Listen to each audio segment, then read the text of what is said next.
The assessor watched Abbas. His smile was slow as he held his hands close to Abbas's face. You'd have to be blind to miss the disappointment in the assessor's eyes when he shook his head. Abbas was indeed powerless, his sacrifice accepted by the gods when he was a newborn. Something unwound in my chest and I could suddenly breathe easier.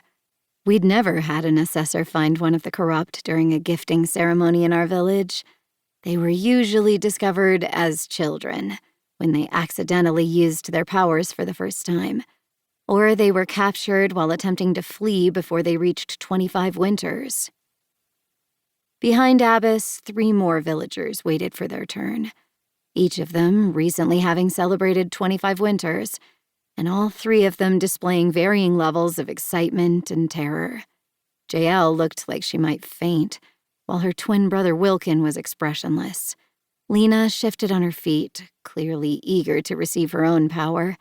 She nodded to her grandparents, who were standing at the front of the crowd, smiling proudly up at her. The king's assessor stepped back.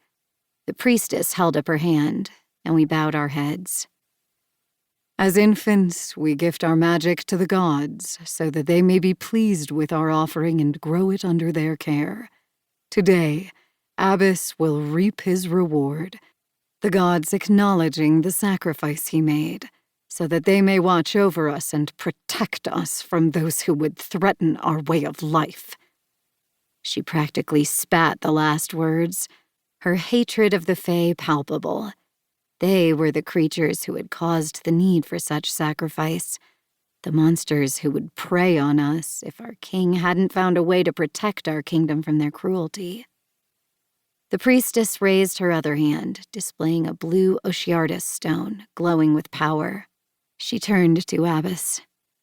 Your sacrifice has brought fortune to us all. Now the gods return what was yours, which they have blessed, and they will further bless you for your sacrifice when you leave this world.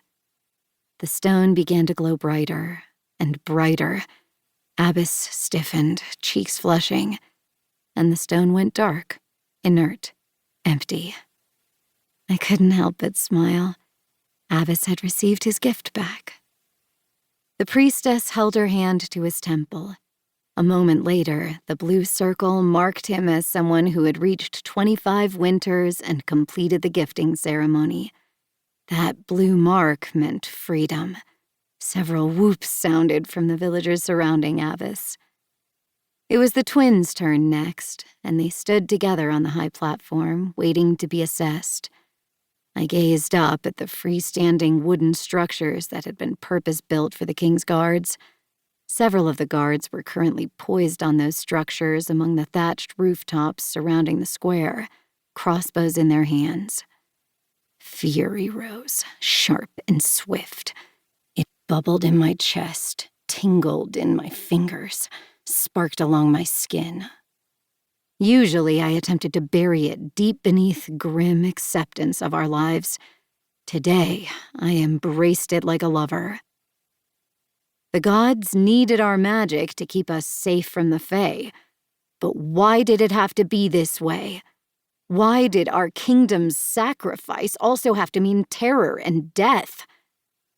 Tybris elbowed me, and I took a deep breath, refocusing on the ceremony and ensuring my expression was blank. Any strange behavior could mean a surprise visit from the assessor, and then we would both be dead. Wilkin and Jael stepped down, their wisp of power restored. Lena practically danced past them, obviously more than ready for her own gift. The guards left the twins' parents and encircled Lena's grandmother and grandfather. The priestess reached for the Oshiartus stone. The king's assessor held his hand over Lena's head and smiled. I could feel the blood draining from my face.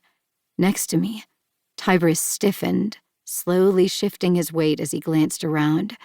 My brother was searching for a way out of the square, but the guards above us would spot anyone attempting to flee. The magic of luck, the assessor announced. Right here where it shouldn't be. Lena frowned. I don't...